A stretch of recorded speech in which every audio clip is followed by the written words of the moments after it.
Alright, so we finally made it into Brazil, and it was quite an adventure to get into Brazil. I had to go across the border. They then said I had to go get the vaccinations, which you just saw, and then they said I had to go get another stamp, and that was very, very, very difficult to get. It was one of those stories of what comes first, the chicken or the egg. I couldn't get stamped out of Bolivia because I had to stamp into Brazil because I had to stamp out of Bolivia.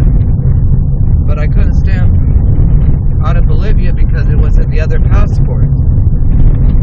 So then I had to go and try and get a Bolivian visa in my American passport. Anyway, it was a big complicated story. But in the end, I was just barely able to get it. And now I'm in a taxi. I was going to go by bus, but since all the paperwork took so long, now I'm going to have to get it. I had to now catch a taxi. I'm very, very tired. If you see me slightly disoriented, that's why. Because I'm very, very tired.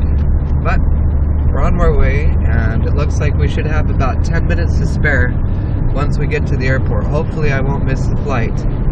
This is very, very close. Now, Brazil is a very cool country. It's very nice. I'll let you take a look.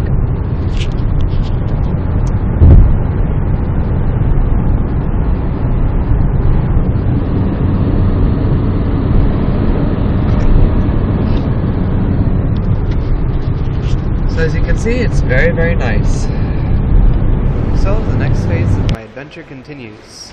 I came racing over here from Brazil, from Bolivia, got across the border, went through all that adventure I described just now, and now I'm here at the airport in, what is this place? Porto Velho.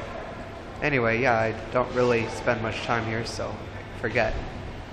Anyhow, so I arrived here at Porto Velho. The taxi came racing over here, and we just barely made it. I thought my flight would be at 4 o'clock, so I got here, and we get here in good time. We got here at 3:30, and so I was very excited. Yay, we're here at 3:30.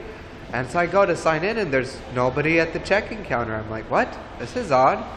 And so after I do some research, I discovered that my ticket is for 4 in the morning, not 4 at night. Here in Brazil, they don't put AM or PM, so when I saw my ticket said 4, I assumed it was the afternoon, but they didn't say AM or PM, therefore it meant in the morning. So I missed my flight. Now, I was able to talk to some people, and I found out that I hope they say anyway, that I can go ahead and get my flight.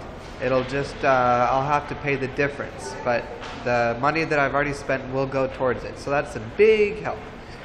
Anyway, I have to wait now until 4 tomorrow morning. So that's a full 12 hours waiting here in this tiny little Porto Velho airport.